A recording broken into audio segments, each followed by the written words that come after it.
ஆசீர்வாத கன்மலை ஐக்கிய ஊழியங்கள் வழங்கும் நித்திய கன்மலை வெளிச்சம். ஆண்டவரும் இரட்சகருமாகிய இயேசு கிறிஸ்துவின் நாமத்தினாலே இந்த ஆசீர்வாத கன்மலை ஐக்கிய ஊழியத்தின் சார்பாக நித்திய கன்மலை வெளிச்சம் என்ற இந்த வார்த்தையிலே கடைசி கால இரட்சிப்பின் ராஜ்யத்தின் சுவிசேஷத்தை அறிவித்து வருகிறோம். ஒவ்வொரு வாரமும் தேவனுடைய வருகை சமீபமாக இருப்பதனால ஒவ்வொரு நாளும் ஒவ்வொரு வாரமும் நாம் வேதாகமத்திலிருந்து தேவனுடைய ராஜ்யத்துக்காக நாம் தகுதிப்பட அநேகர்களை தகுதிப்படுத்த தேவனுடைய ராஜ்யத்துக்கு திருப்புகிற ஒரு வெளிச்சமாக, ஒரு உப்பாக, ஒரு கனி கொடுக்கிற கனிமரமாக ஆண்டவர் நம்மை வைத்திருக்கிறார். ஆகவே பிரியமானவர்களே, சகோதரர்களே, சகோதரிகளே, ஊழியக்காரர்களே, இதை கேட்டுக்கொண்டிருக்கிற உங்கள் யாவருக்கும் கர்த்தருடைய நாமத்தினாலே ஆசீர்வாத கன்மலை ஐக்கிய ஊழியத்தின் சார்பாக எங்கள் வாழ்த்துதலை தெரிவித்துக் கொள்கிறோம். கர்த்தர் உங்களை ஆசீர்வதிப்பாராக. இந்த நாட்களிலே கர்த்தர் உங்களோடு இடைபடுவாராக. ஏனென்று சொன்னால் காலம் இனி செல்லாது. கர்த்தருடைய வருகை, ஆண்டவராகிய இயேசு கிறிஸ்துடைய வருகை ரொம்ப சமீபமாக இருக்கிறது.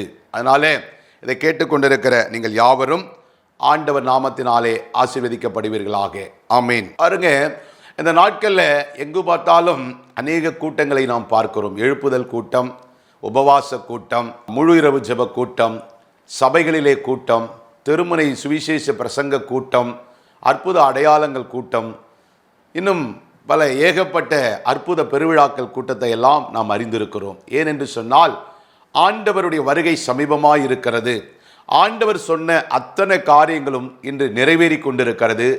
இதோ அவர் வாசல் அருகே வந்துவிட்டார் என்று சொன்ன வார்த்தையை கடந்து கதவை திறந்து உள்ளே வருவதற்கு சில நொடிகள் மாத்திரம் இருக்கிறது என்று சொல்லுகிற கடைசி நொடியின் வேளையிலே நாம் வாழ்ந்து கொண்டிருக்கிறோம்.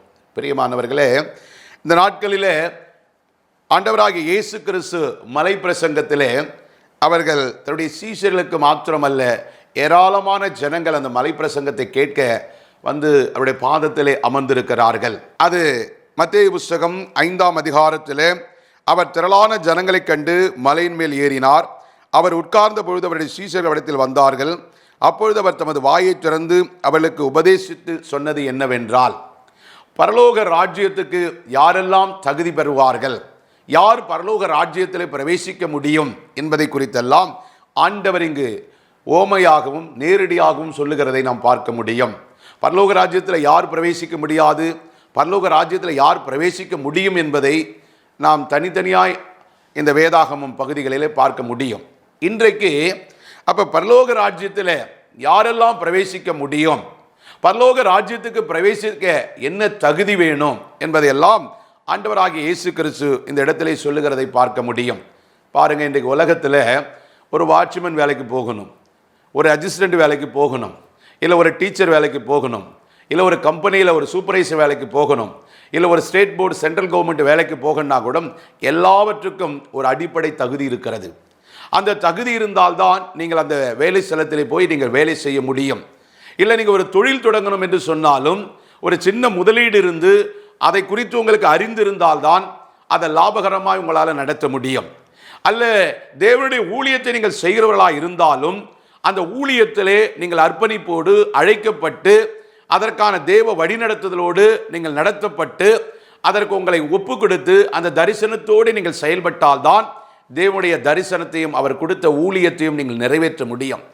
ஆகவே இந்த உலகத்தில் ஆண்டவருடைய காரியங்களுக்கு, ஊழிய காரியங்களுக்கு மாத்திரமல்ல, உலக காரியங்களுக்கும் சில அடிப்படையான தகுதிகள் இருக்கிறது. பாருங்க, அழிந்து போகிற இந்த உலகம், அதற்கே இவ்வளவு தகுதி இருக்கும் என்று சொன்னால், அழியாத ராஜ்யம், என் பிதாவினுடைய ராஜ்யம், குமாரனாகிய கிறிஸ்து இயேசு கிறிஸ்து பிதாவினுடைய வலது பாரிசத்தில் வீற்றிருக்கிறவர், அந்த இடம் முழுவதும் அந்த பரலோகத்தில் மிகுந்த ஒரு சந்தோஷம் இருக்கிற இடம். அங்கே அழுகை இல்லை, பற்கடிப்பு இல்லை, அங்கே எந்த விதமான உபத்திரம் இல்லை, அங்கே எந்த விதமான மாம்ச கிரியைகளுக்கு இடம் இல்லை. எப்பொழுதும் சந்தோஷம் அவரை ஆராதித்து துதித்து கொண்டே இருக்கிற ஒரு இடம், ஒரு மகிழ்ச்சிகரமான இடம். அது வார்த்தையினால் விவரித்து சொல்ல முடியாத அந்த அளவுக்கு உயர்வான மகிமையான இடம். அப்பேற்பட்ட இடத்துக்கு போக வேண்டும் என்று சொன்னால் கட்டாயம் நமக்கு சில தகுதிகளை நாம் பெற்றுக்கொண்டாதான். அந்த தகுதி நம்மால் வருவதில்லை, ஆண்டவராகிய இயேசு கிறிஸ்து ஒவ்வொருவருக்கும் அதை தகுதிப்படுத்துகிறார். அவர் நீதிமானாய் இருக்கிறதுனால நீதி இல்லாத பாவிகளாய் இருந்த நம்மை ரட்சித்து, அவர் நீதியினாலே நம்மை ரட்சித்து, அவர் நீதியினாலே அவர் நம்முடைய பாவங்களை மன்னித்து அவருடைய பிள்ளைகளாய் ஏற்றுக்கொண்டு நம்மை அவர் அபிஷேகித்து ஆசீர்வதித்து இம்மட்டும் நடத்தி வருகிறார். அப்ப நம்முடைய பரிசுத்தத்தினாலோ நம்முடைய பக்தி விருத்தினாலோ இல்லை நம்முடைய அறிவினாலோ இல்லை நம்முடைய பொருளாதாரத்தினாலோ நம்முடைய குணத்தினாலோ அல்ல, அவர் ஈவாய் கொடுத்திருக்கிறார், கிருபையாய் இறங்கியிருக்கிறார், நீதியாய் நமக்கு அந்த ரட்சிப்பின் வஸ்திரத்தை உடுத்தி வைத்து இருக்கிறார். அப்ப இதில் படித்தவங்க படிக்காதவங்க கருப்பானவங்க சிவப்பானவங்க இருக்கிறவங்க இல்லாதவங்க நல்ல சொல்ல என்று அல்ல.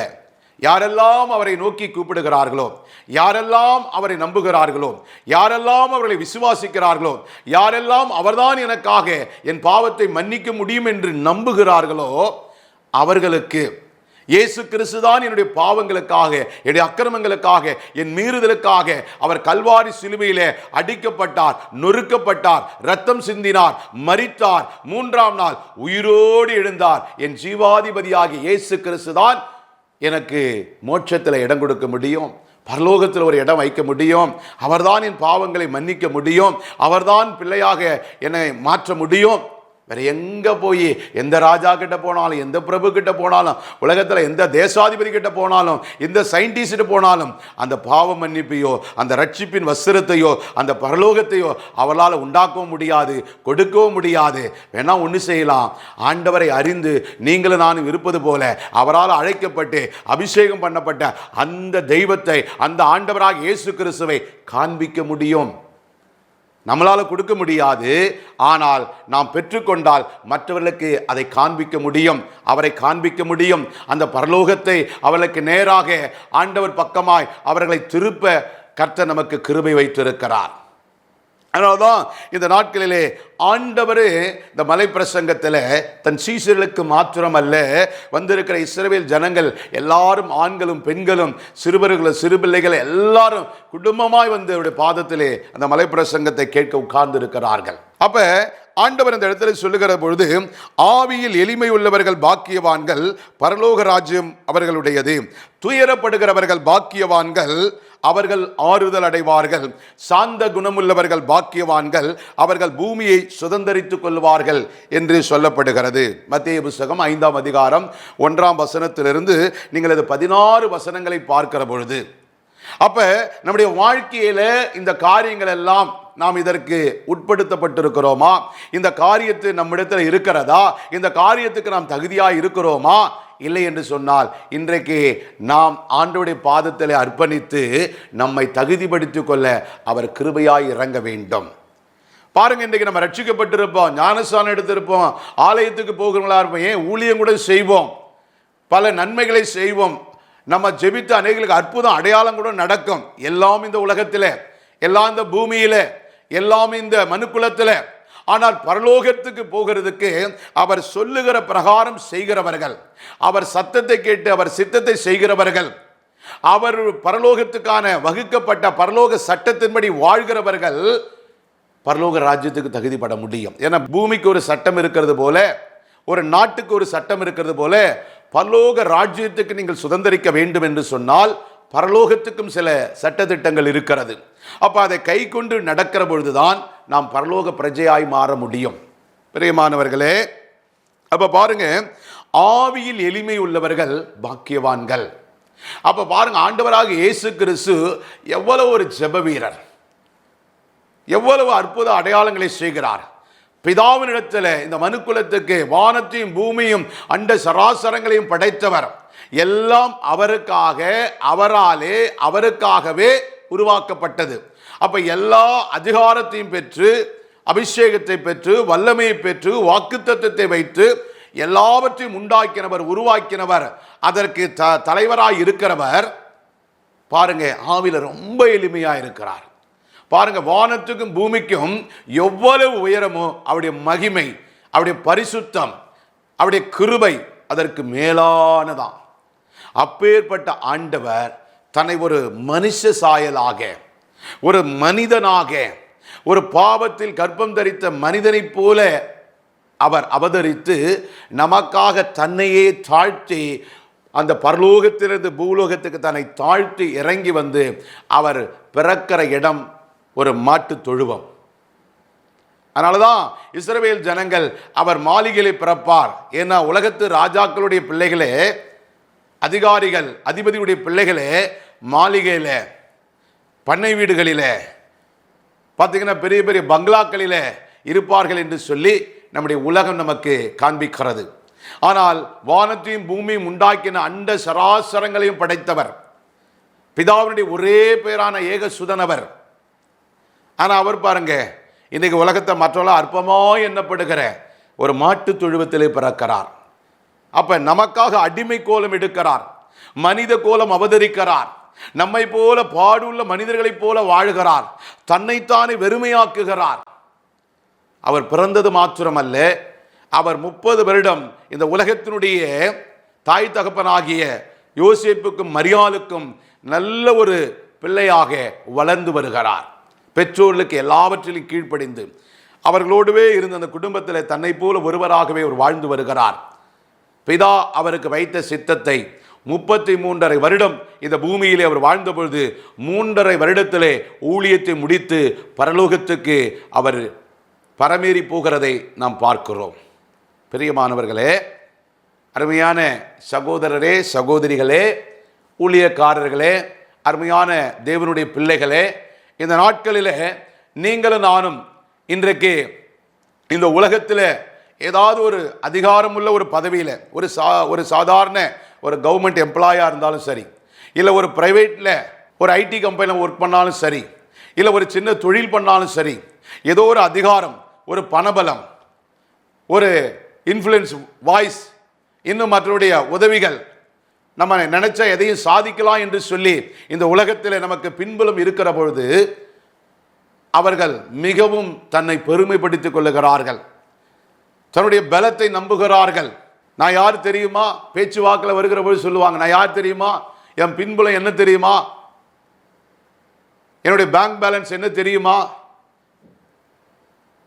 என்கிட்ட நீ மோதுறையா, என்னை எதிர்த்து பேசுறியா, ஆஃப்டர் ஆல் நீ ஒரு அப்படின்னு சொல்லி மற்றவர்களை தாழ்த்தி தன்னை உயர்த்துகிறதை பார்க்கிறோம். பிரியமானவர்களே, ஆனால் ஆண்டவராகிய இயேசு கிறிஸ்து பாருங்க, 33.5 வருடம் இந்த பூமியிலே வாழ்ந்த பொழுதும், அதுவும் 3.5 வருஷம் அவர் ஊழியத்தை நிறைவேற்றுகிற பொழுதும் பாருங்க, அவர் அடிக்கப்படுகிறார், நொறுக்கப்படுகிறார், அவரை அவமானப்படுத்துகிறார்கள். அந்த 3.5 வருஷம் ஊழியத்தில் தெரியும், எந்த ஜனங்களுக்காக வந்தாங்களோ அந்த ஜனங்களே அவர்களை ஏற்றுக்கொள்ளவில்லை.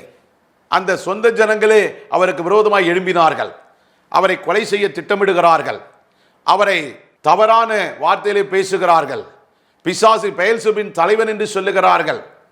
அவரை எங்கே செய்தாலும் குற்றம் கண்டுபிடிக்கின்ற ஒரு கூட்டம் அவரை தொடர்ந்து இருந்தது.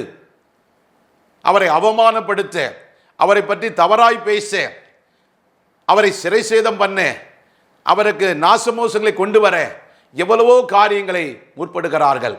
ஆனாலும் ஆண்டவர் தனக்கு பிதா என்ன வேலை கொடுத்தாரோ, பிதா தனக்கு என்ன சித்தத்தை வைத்தாரோ அதை நிறைவேற்றுவதிலே கண்ணும் கருத்துமாயிருந்தார். தனக்கு என்னென்னலாம் நடக்கும் என்பதை அவர் அறிந்திருந்தார். அதனால்தான் அதற்கெல்லாம் அநேக இடங்களில் இயேசு கிறிஸ்து பேசவில்லை. மாறாக தேவனுடைய சித்தத்தை கடைசி சிலுவை பரியந்தம் கூட பார்த்தீங்கன்னா பிதா தன் மேலே என்ன சித்தம் வைத்திருந்தாரோ அதை மாத்திரம் நிறைவேற்றுவதற்கு அவர் பாருங்க, சிலுவையில் அவர் அடித்து கொண்டு போகப்படுகிற பொழுது அவர் எப்படி போனாராம்? சத்தமிடாத ஆட்டை போல இருக்கிறார், மயிர்கத்திரிக்கு கொண்டு போகிற ஆட்டை போல இருக்கிறார், வாயை தரவே மாட்டுகிறார், பதில் ஒன்றும் சொல்லல. ஏனென்று சொன்னால் இதெல்லாம் நிறைவேறணும், இந்த சிலுவை பாதைகளை பிதா எனக்கு அனுமதித்திருக்கிறார், இதில் நான் பானம் பண்ண வேண்டுவது பிதாவுடைய சித்தமாக இருக்கிறது என்பதை அவர் அறிந்திருந்தார். ஆனால் தான் பாருங்க, அவர் தேவன், தேவனுடைய குமாரன், ஆனால் ஆவியில் அவ்வளவு எளிமையாக இருக்கிறார். சாதாரண நம்ம குடும்பத்தில் ஒரு மூத்த சகோதரன் இருந்தால் நமக்கு எப்படி ஒரு வித்தியாசம் இல்லாமல் இருக்குமோ, 12 சீசர்களோடு அவர் சகோதரனைப் போலவே இருந்தார், ஒரு மூத்த சகோதரனைப் போலவே இருந்தார். ஐயோ, இவர் பெரிய கடவுளுடைய பிள்ளை, இவர் பெரிய தீர்க்கதரிசி அப்படி என்று சொல்லி அவர்களுக்குள்ளே ஒரு பெரிய வேறுபாடு இல்லை. இன்னைக்கு ஊழியம் செய்கிற நம்மிடத்துல ஒரு 2 அற்புதம் நடந்தா, அதிசயம் நடந்தா, இன்னும் நம்முடைய அடிப்படையான காரியங்கள் இருந்து நம்ம வளர்ந்துட்டோம்னா அநேக பேர் தன்னை சுற்றி ஒரு வட்டத்தை போட்டுக் கொள்ளுகிறார்கள். எஸ்கார்ட்லாம் ஏற்படுத்திக்குவாங்க. ஐயா வரார், வழிவிடுங்க வழிவிடுங்க வழிவிடுங்க. அதே மாதிரி ஒரு அரசியலில் இல்லை ஏதாவது ஒரு வசதி வாய்ப்பில் இல்லை ஏதாவது தனக்கு மற்றொரு இல்லாத ஒரு அதிகாரத்தை வருகிற பொழுது பார்த்தீங்கன்னா அவர்களுக்குள்ளே இருக்கிற காரியங்கள் வேறு மாதிரியாக இருக்கிறது பாருங்க. ஆனால் ஆண்டவர் அதெல்லாம் இல்லை, அந்த ஆவியில எளிமையாக இருக்கிறார். பிரியமானவர்களே, ஆவியில எளிமையாக இருக்கிறார். அவர் முழுவதும் ஜெபிக்கிறார், பகல்ல ஜெபிக்கிறார், 3 வேளையும் ஜெபிக்கிறவராய் இருக்கிறார், இருட்டோடு எழுந்து போய் ஜெபிக்கிறவராய் இருக்கிறார். ஆனாலும் ஆவியில எளிமையாய் இருக்கிறார். அவருடைய பேச்சு, மற்றவங்கிட்ட நடந்து கொண்டுகிற விதம், மற்றவர்களுக்கு செய்கிற உதவி, மற்றவர்களை உருவாக்குற காரியம், மற்றவர்களை தன்னை போல நேசிக்கிற காரியம், பிதாவிடத்தில் ஜெபிக்க கற்றுக் கொடுக்கிற காரியம், அவரை போல அந்த எளிமையான வாழ்க்கையை இந்த பூலோகத்திலே சரி, இதற்கு முன்பும் இதற்கு பின்பும் இருந்ததும் இல்லை, இருக்க போவதும் இல்லை. அவர் ஒருவரே அதற்கு சாட்சி. அதனால்தான் இயேசுதான் நம்முடைய வழிகாட்டி. அவரை போல ஆவியில எளிமையாக இருக்கணும். ஒருவேளை இன்றைக்கு உங்க மூலம் பெரிய அற்புதங்கள் நடக்கலாம், அடையாளம் நடக்கலாம், தரிசனங்கள் வெளிப்படலாம். இந்த மண்ணும் தூசுமாகிய இந்த குப்பையை, இந்த சாம்பலை, இந்த மண்ணுக்கு மண்ணானவனை, இந்த தெல்லு பூச்சியை அவர் பயன்படுத்துகிறார்னா அவர்தான் பெருகணுமே தவிர நாம் சிறுக வேண்டும். அவர்தான் உயரணுமே தவிர நாம் தாழ வேண்டும். ஏன் தெரியுமா? நாம் பெருகினா எதிர் அஸ்திரங்கள், சத்துருடைய எதிர்வினைகள் வருகிற பொழுது நாம் தாங்க மாட்டோம். அவர் பெருகினால் அவரை மீறி தான் நமக்கு சேதாரம் வரும். அதனால தான் ஆண்டவர் பெருகணும், அவர் நாமம் உயரணும், அவருக்குள்ள நாம், அவர் கரத்துக்குள்ள, பலத்த கரத்துக்குள்ள அடங்கி இருக்கணும். பிரியமானவர்களே, ஆவியில நம்முடைய வாழ்க்கை அப்படி இருக்கணும். 2வது சொல்லுகிறார், துயரப்படுகிறவர்கள் பாக்கியவான்கள், அவர்கள் ஆறுதல் அடைவார்கள்.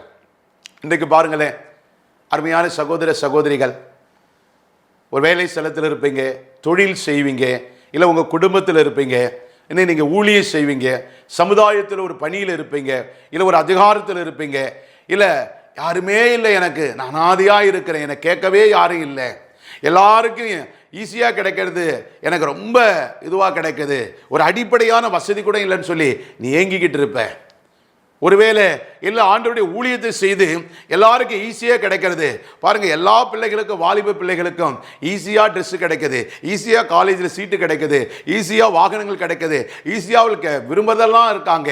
நான் ஒரு ஊழியக்கார மகள், நான் ஒரு ஊழியக்காரனுடைய மகன் தான், ஆனால் எனக்கு ஒன்றுமே கிடைக்கல பிரதர், நான் என்ன பண்ணுறது அப்படின்னு நினைக்கிறியா?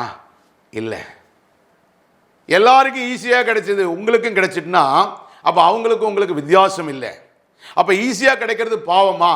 ஆம். அதாவது பரத்திலிருந்து வராத எதுவும் பாவம். நீங்க ஜெபத்தினாலே, முழங்காலினாலே அவரை நோக்கி வேண்டிக் கொண்டு அதன் மூலம் வராத எதுவும் பாவம்தான். ஏன்னா நீங்களும் நானும் வேண்டிக் கொள்வதற்கு முன்பாகவே பிதா உங்களுக்கும் எனக்கும் என்ன தேவை என்பதை அவர் அறிந்திருக்கிறாராம். அதில் ஒரு நாளும் குறை வைக்க மாட்டார். அப்ப சில காரியங்களை மற்றவர்களுக்கு ஈஸியாக கிடைக்குது, உலகத்தினுடைய சிற்றின்பம், பேரின்பம், இன்னும் பல மற்றவர்களுக்கு கிடைக்கிறத பார்த்து நீங்க ஏங்கி எனக்கு கிடைக்கலன்னு கவலைப்படுறீங்களா? ஆண்டவர் அதை உங்களுக்கு விளக்குகிறார் என்று சொன்னால் சந்தோஷப்படுங்க. இல்லை நான் போய் ஊழியம் செய்கிறேன், நான் ஒரு சுவிசேஷகனாக இருக்கிறேன், நான் ஒரு சபையை நடத்தி கொண்டு இருக்கிறேன், ஒரு சின்ன சபை, நான் கிராமத்தில் இருக்கிறேன், ஒரு பட்டணத்தில் இருக்கிறேன், எனக்கு சரியான ஒரு வீடு கிடையாது, சபை கிடையாது, எனக்கு எந்த விதமான காரியமும் கிடையாது. ஆனாலும் நான் பார்த்தீங்கன்னா நான் இத்தனை வருஷமா, ஒரு 20-30 வருஷமா இருக்கிறேன், ஒரு 10 ஆத்துமாக்கள் இல்லை, நல்ல எனக்கு தேவையான அடிப்படையான சாப்பாடு, வஸ்திரம், இன்னும் என் பிள்ளைகளை படிக்க வைப்பதற்கு மற்ற காரியங்கள் கூட இல்லை. நான் நிறைய இதனால துன்பப்படுகிறேன், வேதனைப்படுகிறேன். ஏன்னா இன்னைக்கு அநேக ஊழியக்காரருடைய பிள்ளைகள் ஊழியத்துக்கு வருவதற்கு பயப்படுகிறார்கள். ஐயோ போதும் போதும், உங்கள் ஊழியம் போதும்பா. ஏன் தெரியுமா?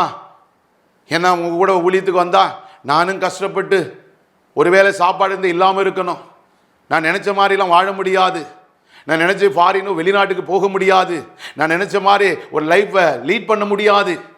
இந்த ஊழியெல்லாம் உங்களோட வச்சுங்க. ஊழியத்துக்குன்னு வந்தால் பசி, பட்டினி, நிர்வாணம், நாசமோசம் எல்லாம் சொல்லப்பட்டிருக்கிறது. நம்மளால் அது முடியாதுன்னு நினைக்கிறீங்க. அதனால் இன்னைக்கு நிறைய பிள்ளைங்க ஊழியம் செய்வதற்கு தயங்குகிறார்கள். ஊழியக்காரருடைய பிள்ளைகளே அதற்கு முன்வர மறுக்கிறார்கள். கிறிஸ்துவ பிள்ளைகள் ஊழியத்தில், சுவிசேஷம் அறிவிப்பதில், தேவனுடைய ராஜ்யத்தை கொண்டு போய் சேர்ப்பதில் தயக்கம் காட்டுகிறார்கள்.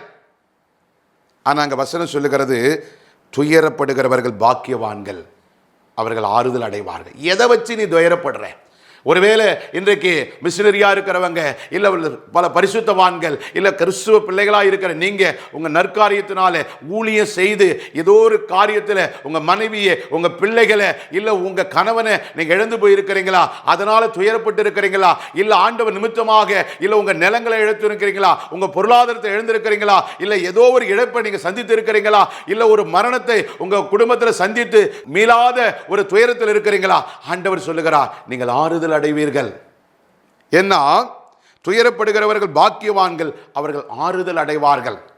இந்த என் நாமத்தினால நீங்கள் எதை இழந்து போனீர்களோ அதை தருவேன் என்று வாக்கு பண்ணின தெய்வம் உண்மையுள்ளவராய் இருக்கிறார். அப்ப துயரப்படுகிறவர்கள் ஆண்டவர் நிமித்தம், ஆண்டவருடைய ஊழியத்தின் நிமித்தம், ஆண்டவருடைய சாட்சி நிமித்தம், ஆண்டவருடைய சித்தத்தின் நிமித்தம், ஆண்டவருக்காக நீங்க வைராகியமா வாழ்கிற பொழுது ஒரு துயரம் உண்டாகுது, துக்கம் உண்டாகிறது, இழப்பு உண்டாகிறது அப்படின்னா கவலைப்படாதீங்க, நீங்கள் ஆறுதல் அடைவீர்கள். ஏன்னா லாசருஸ் ஐஸ்வர்யவானுடைய கதையை நம்ம பார்க்கிறோம். பாருங்க, அவன் இங்கே துக்கப்பட்டான், அங்கே ஆபிரகாம் மடியிலே தேற்றப்படுகிறான். ஐஸ்வர்யவான் இங்கே சம்பூர்ணமாய் சாப்பிட்டு ஆண்டவருக்கு அவனுக்கு சம்பந்தமில்லாமல் வாழ்ந்தான். அங்கே அவன் போய் எவ்வளோ கொடிய வேதனைப்படுகிறான் என்பதை அறிந்திருக்கிறீர்கள் பிரியமானவர்களே. அதனால அதில் நீங்கள் கவனமாயிருங்க, அதனால சந்தோஷமாயிருங்க. மூன்றாவது சொல்லுகிற வார்த்தை, சாந்த குணமுள்ளவர்கள் பாக்கியவான்கள், அவர்கள் பூமியை சுதந்திரித்துக் கொள்வார்கள். இன்னைக்கு உங்க குணம் எப்படி இருக்கிறது? நீ ஆண்டவரோடு உங்களுக்கு ஐக்கியம் இருந்தால், ஆண்டவரோடு உங்களுக்கு நல்ல ஜெப வாழ்க்கை இருந்தால், வேத வெளிச்சத்திலே நடந்தால், ஆண்டவருடைய சத்தத்தை கேட்டு அவருடைய சித்தத்தை செய்வீர்கள் என்று சொன்னால் உங்க குணம் சாந்த குணமாக இருக்கும். ஏன் தெரியுமா? பாவம் என்ற இச்சைக்கு, மாம்ச இச்சைக்கு எந்த மனிதன் மரிக்கிறானோ அவன்தான் நீதிக்கு ஒவ்வொரு நாளும் பிழைக்க முடியும். பாவ இச்சை மரிக்காம பாவ இச்சையும் அவனை தொடரும். ஆண்டவருக்கு நான் பிரியமா இருக்கணும்னு நினைச்சா முடியாது. பாவ மாம்ச இச்சை மரணிக்க வேண்டும், சுயம் மரணிக்க வேண்டும், பெருமை மரணிக்க வேண்டும். அது மரணித்தால்தான் உங்களுக்கு என்ன பண்ணும்? சாந்த குணம் வரும். பாருங்களேன், இன்னைக்கு நீங்கள் ஊழியம் செய்யலாம். நீங்கள் பவுலை குறித்து வாசிக்கிற பொழுது பார்த்தீங்கன்னா அவர் சொல்லுவார், நாசம் மோசத்தில், நிர்வாணத்தில், பசியில், பட்டினியில், வருத்தத்தில், வேதனையில், எல்லா சூழ்நிலையிலும், எப்பேற்பட்ட சூழ்நிலை இருந்தாலும் மனரமியமாக இருக்கணும்னு சொல்லுவார். இந்த சூழ்நிலையெல்லாம் கடந்து வந்தேன்னு சொல்லுவார்.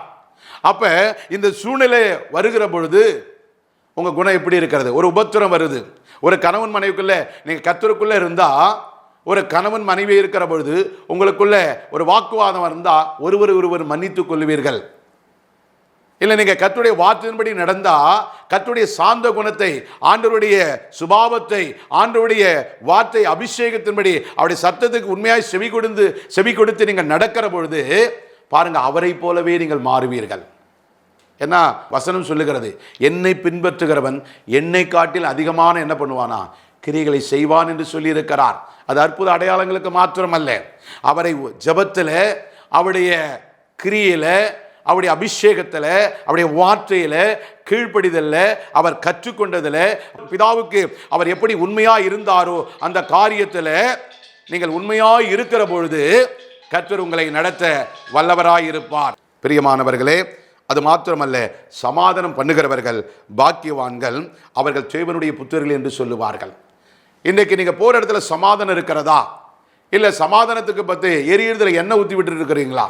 இன்றைக்கி அநேக பாருங்கள், குடும்பத்தில் கூட்டு குடும்பமாக இருப்பாங்க, அண்ணன் தம்பிகளாக இருப்பாங்க, சில சொத்து பத்து பிரச்சனைகள் வரும். அதில் அவர்களை குடும்பத்தில் போய் நம் மூன்றாவது நபர்கள் தலையிட்டு எரியுறதுல எண்ணெய் ஊற்றக்கூடாது. இருவர்கள் மனக்கசப்பாக இருக்கிறாங்க, சண்டை போட்டுக்கிறாங்க, பிரிவினை வருதுன்னா அந்த இடத்துல தேவனுடைய பிள்ளைகள் என்ன பண்ணணும்? சமாதானம் பண்ணணும். சமாதானம் பண்ணுறவர்கள் தேவனுடைய புத்திரர்கள் என்று எண்ணப்படுவார்கள் என்று சொல்லப்படுகிறது. சமாதானம் பண்ணாம மாறாக நீங்கள் செய்வீர்கள் என்று சொன்னால் தேவனுக்கு பிரியமில்லாத காரியமாக இருக்கும். கடைசியாக, நீதி நிமித்தம் துன்பப்படுகிறவர்கள் பாக்கியவான்கள், பரலோக ராஜ்யம் அவர்களுடையது. என் நிமித்தம் உங்களை நிந்தித்து துன்பப்படுத்தி பலவிதமான தீமையான மொழிகளை உங்கள் பேரில் பொய்யாக சொல்வார்களே ஆனால் பாக்கியவான்களாக இருப்பீர்கள் என்று சொல்லப்படுகிறது. அப்படி சொன்னாங்கன்னா சந்தோஷப்பட்டு களி கூறுங்கள், பரலோகத்தில் உங்கள் பலன் மிகுதியாக இருக்கும். உங்களுக்கு முன்னிருந்த தீர்க்கதரிசிகளும் அப்படியே செய்தார்கள். ஏன்னா நீங்கள் பூமிக்கு எப்படி இருக்கணுமா? உப்பாய் இருக்கிறீர்கள். உப்பானது சாரமற்று போனால் எதினால் சாரமாக்கப்படும்? வெளியே கொட்டப்படுவதற்கும் மனுஷரால் மிதிக்கப்படுவதற்குரிய வேறு ஒன்றுக்கும் உதவாது. நீங்கள் உலகத்துக்கு வெளிச்சமாக இருக்கிறீர்கள். மலை மேல் இருக்கிற பட்டணம் மறைந்திருக்க மாட்டாது என்று சொல்லப்படுகிறது. விளக்கு தண்டின் காரியங்களை நீங்கள் அறிந்திருக்கிறீர்கள். பிரியமானவர்களே, அப்ப பரலோகத்துக்கு ராஜ்யத்துக்கு நீங்கள் தகுதிப்பட வேண்டும் என்று சொன்னால் இந்த மத்தேயு புஸ்தகத்தில் 1-3 வசனத்திலிருந்து 16 வசனம் வரைக்கும் சொல்லப்படுகிற ஒவ்வொரு காரியத்திலும் என்னுடைய வாழ்க்கை எப்படி இருக்கிறது என்பதை நீங்கள் ஆராய்ந்து பார்க்க வேண்டும். நம்ம எவ்வளோ ஊழியம் செய்யலாம், எவ்வளோ தேவனுக்கு கொடுக்கலாம், எவ்வளவோ நன்மை செய்யலாம், எவ்வளோ பேருக்கு நம்ம ரட்சிப்பு கூட சொல்லியிருக்கலாம், எவ்வளோ ஆலயங்களை கட்டி கொடுத்துருக்கலாம், எவ்வளோ மிஷினரிக்கு ஃபண்ட் அனுப்பியிருக்கலாம், எவ்வளோ ஊழியங்களை தாங்கி இருக்கலாம். நல்லது தான், தவறல்ல, ஆசீர்வாதம் தான். ஆனால் இந்த பூமிக்குரியதுக்காக மாத்திரம், இம்மைக்குரியதுக்கு மாத்திரம் நாம் செவி கொடுக்காதபடி, இம்மைக்குரிய மாத்திரத்தை நாம் தேடாதபடி, மகிமைக்குரிய பரலோகத்துக்குரிய காரியத்தில் அவர் மகிமையிலே பிரவேசிக்க வேண்டும். பரலோக ராஜ்யத்தில் அவரோடு நீங்கள் இணைக்கப்பட வேண்டும். இந்த சதா காலம் அவரோடு அங்கே இருக்க வேண்டும் என்று சொன்னால் பரலோக ராஜ்யத்துக்கான காரியங்களை நீங்கள் போய் அநேக இடத்துல சொல்ல வேண்டும். ரட்சிப்பை குறித்து சொல்ல வேண்டும், சுவிசேஷமாய் அறிவிக்க வேண்டும். தெரு தெருவா, வீடு வீடா, கிராமம் கிராமமா, பட்டணம் பட்டணமா, பொதுவெளிகளில, சந்த வெளிகளில, எல்லா இடங்களிலும் போய் அவருடைய காரியத்தை அறிவிக்க வேண்டும். என்ன, அவர் முதலாவது வருகை பாவ மன்னிப்பு கொடுக்கப்பட்டது, 2வது வருகை நம்மை பரத்துக்கு அழைத்து கொண்டு போகிறார். எத்தனையோ பேருக்கு இன்னும் அந்த பாவ மன்னிப்புனா என்னன்னு தெரியாது, வருகைனா என்னன்னு தெரியாது, நியாய தீர்ப்புனா என்னன்னு தெரியாது, நரகனா என்னன்னு தெரியாது, பரலோகனா என்னன்னு தெரியாது. அப்படிப்பட்டவர்கள் இந்த உலகத்தில் கோடிக்கணக்கான மக்கள், நம்ம தேசத்தில் 150 கோடியை நெருங்கிவிட்டது, உலகத்தில் 700 கோடியை நெருங்கிவிட்டது. பிரியமானவரே, அருமையான என் ஊழியக்காரியே, கடைசி நாட்களில் மாம்சமான யாவர் மேலும் என் ஆவியை ஊற்றுவேன் என்று சொன்னாரே. என் ஊழியக்காரி மேலும் என் ஊழியக்காரர் மேலும் என் ஆவியை ஊற்றுவேன் என்று சொன்னாரே. உங்க குமாரர்களை குறித்தும் குமாரத்திகளை குறித்தும் தீர்க்க தரிசன காரியங்களை சொல்லியிருக்கிறாரே. உங்க மூப்பர்கள் சொப்பனங்களையும் வெளிப்பாடுகளை, உங்களுடைய வாலிபர்கள் தரிசனங்களை காண்பார்கள் என்று சொல்லியிருக்கிறாரே. இதெல்லாம் அறிந்திருக்கிற நீங்களும் நானும் இனி காலம் செல்லாது. அப்ப பரலோக ராஜ்யத்துக்கு நீங்களும் போக வேண்டும் என்று சொன்னார். முதலாவது இந்த காரியத்தில் நாம் இதை கை கொள்ளுகிறோமா? இதற்கு நாம் தகுதிப்படுகிறோமா? இதற்காக நாம் பிரயாசப்படுகிறோமா? நம்முடைய வாழ்க்கை இதற்குள்ளாக இருக்கிறதா, இல்லை இதற்கு மாறாக இருக்கிறதா என்பதை அறிந்து இதை கேட்டுக்கொண்டிருக்கிற அருமையான தேவனுடைய பிள்ளையே, இந்த நாளிலே கர்த்தர் உன்னோடு பேசியிருக்கிறார். இன்றைக்கு நீ தீர்மானம் எடு. இதுவரைக்கும் வாழ்க்கை எப்படி இருந்ததோ தெரியாது. நீ எவ்வளோ பெரிய ஊழியத்தை கட்டமைத்திருக்கலாம், நீங்க எவ்வளோ பெரிய ஆத்துமாக்களை ஆதாயம் பண்ணி இருக்கலாம், நீங்க எவ்வளோ கொடுத்திருக்கலாம், எவ்வளோ நன்மை செய்திருக்கலாம், நல்லதுதான். ஆனாலும் பரலோக ராஜ்யத்தில் பிரவேசிக்க வேண்டும் என்று சொன்னால் பரலோக சட்டத்தின்படியும் ஆண்டவராகிய இயேசு கிறிஸ்துவுடைய சித்தத்தின்படியும் பிதாவின் சித்தத்தின்படியும் அவருடைய வார்த்தை, அவர் சொல்லுகிற வார்த்தைக்கு கீழ்ப்படிந்து அவர் விரும்புகிற வாழ்க்கை நாம் வாழ்ந்தால்தான், அவரோடு ஒருவேளை மரித்தால் நாம் பரதீசிலே போய் இளைப்பாறுகிற ஒரு பாக்கியமும், ஒருவேளை அவர் வருகையிலே இன்றைக்கு இருக்குமானால் நீங்கின நாளும் எதிர்கொண்டு போகவும் கர்த்தர் நம்மை ஆசீர்வதித்து வழிநடத்துவார். நாம் ஜெபிக்கலாம். நல்ல தகப்பனே, நன்றி உள்ள இருதயத்தோடு மை துதிக்கிறோம் ஐயா. இதை ஆண்டவரே, இதோ இந்த தேவ வார்த்தையை, நித்திய கண்மலை வெளிச்சத்தை, கடைசி கால ரட்சிப்பின் ராஜ்யத்தின் சுவிசேஷத்தை அறிவிக்கிற இந்த கடைசி நொடியில் நாங்கள் வந்திருக்கிறோம் ஆண்டவரே. சுவிசேஷம் இன்மேல் விழுந்த கடமை மாத்திரமல்ல, தேவன் ரத்தம் சிந்தி என்னை கல்வாரி சிலுவையில் மீட்டெடுத்திருக்கிறார். நான் அவருக்கு கடங்காரனாய் இருக்கிறேன். இந்த கடனை பொன்னாலேயோ பொருளாலேயோ நிலத்தினாலேயோ இந்த உலகத்தினுடைய எந்த பொருளையும் கொடுத்து அதை நான் நிறைவேற்ற முடியாதப்பா. மாறாக முதலாவது என் ஆத்துமா தேவனுக்கு பிரியமாய் இருக்க வேண்டும். உலகம் முழுவதையும் ஆதாயப்படுத்தி தன் ஜீவனை நஷ்டப்படுத்தினால் அவனுக்கு லாபம் என்ன என்று சொல்லப்பட்டிருக்கிறது ஐயா. என் ஆத்துமாவுக்கு நான் தான் உத்தரவாதி. என் ஆத்துமாவுக்கு, என் குடும்பத்துக்கு, என் பிள்ளைகளுக்கு, என் சந்ததிக்கு, எனக்கு கொடுக்க தேசத்துக்கு, பட்டணத்துக்கு, நான் காண்கிற சகோதர சகோதரிகளுக்கு, தேவனுடைய பிள்ளைகளுக்கு ஆண்டவரே ராஜ்யத்தை குறித்து நாங்கள் சொல்ல வேண்டும். ஆத்தும பாரத்திலே என்னை நடத்தும் ஆண்டவரே.